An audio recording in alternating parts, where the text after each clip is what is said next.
Dr. Subaya,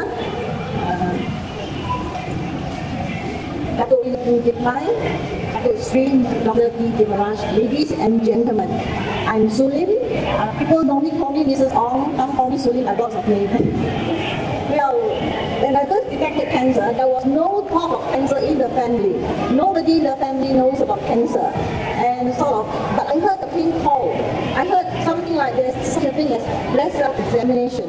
And in the 80s, there was not much talk about such thing. And although I heard a faint cry for breast self-examination, one night on Wednesday, April 1989, I thought I'll try to do this PSE to see if I can find something. I didn't realize that this mind act is the beginning of an unexpected journey for me. To my utmost shock, I felt a lump. Waiting for the sun to come out the next day was indeed very slow. The clock doesn't seem to click at all. It was because it's always very slow for all those who wait. Together with my husband, I rushed to see a doctor at the hospital. Yes, he confirmed there was a lump. He gave various options of finding out the status of the lump. We sought a second opinion and went back to the first surgeon. I was admitted on the next day, and on the third day that I discovered the lump, I had my surgery done. It was malignant. I journeyed through surgery, 25 sessions of radiation therapy, and a full 8-course chemotherapy. All not without being challenged by fear, anxiety, grief, depression, and etc. However, I focused my attention on the light at the end of the tunnel, and I knew that I must be strong to help my husband, my sons, and the entire host of relatives and friends who were helping me as I went through this cancer journey. I persevered with hope. Now, what is hope? To me, hope means to have optimum, positive endurance. And it is with hope, spirituality, and faith. I trotted on, and I emerged from the tunnel with stronger determination that I should embrace life with greater passion.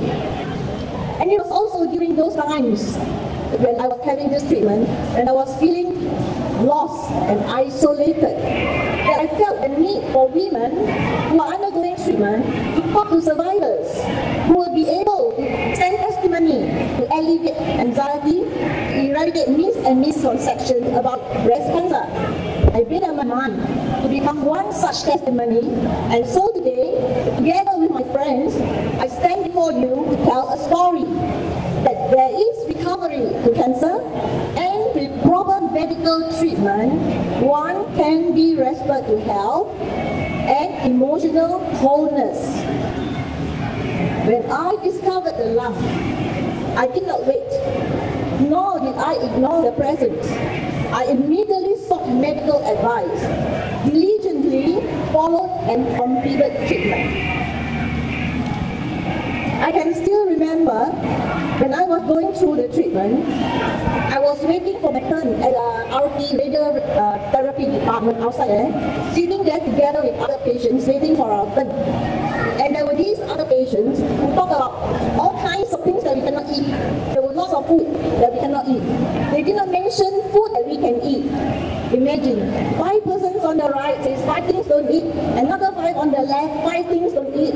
And for 25 days, if I were to listen to them, I would have been starved, really, really starved.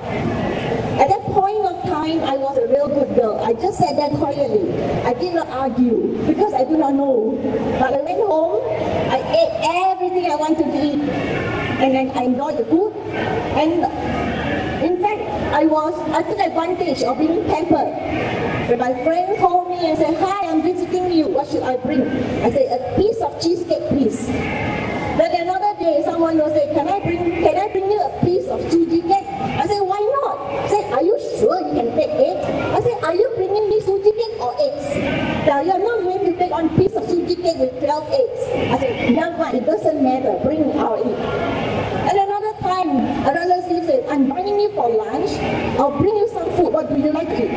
I said, I think I want drumstick noodles. Then this lady will ask, are you sure you can take that? I said, why not? I'm taking the But I brought the point to her. You bring me the drumstick noodles in a proper container, not in a plastic container, not in a cellophane container. I stress the point that it's not a poison, but the poison can come from the container. So I bring forth this point that the poor chicken, the poor ducks, they are not the culprit.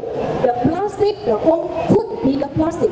So go back to time and carry our own plastic. This is of course out of my excuse for and just sharing with you my attitude.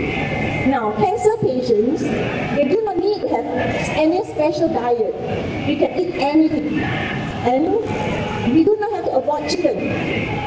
A certain kind of meat, a certain kind of vegetable. And if you were to listen and follow what people tell us, do not eat this, do not eat that, and by the time the list ends, we will be left with more food to eat. And we will only have to survive on sunshine and fresh air. And what happens? For many days there was no sunshine for the last 2 days. And is the air fresh nowadays? So eat in moderation.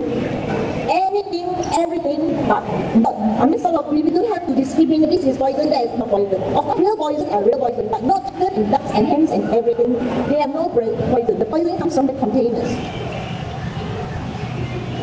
Please pass this message to anyone you know who has journeyed through the cancer path.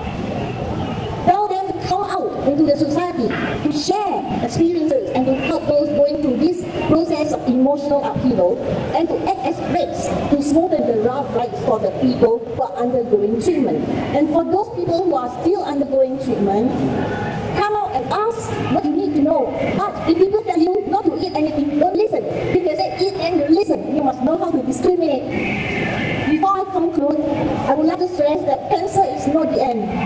But it is the beginning for one to look at best, be the best, be like the rest, feel the best, although with one less. Thank you.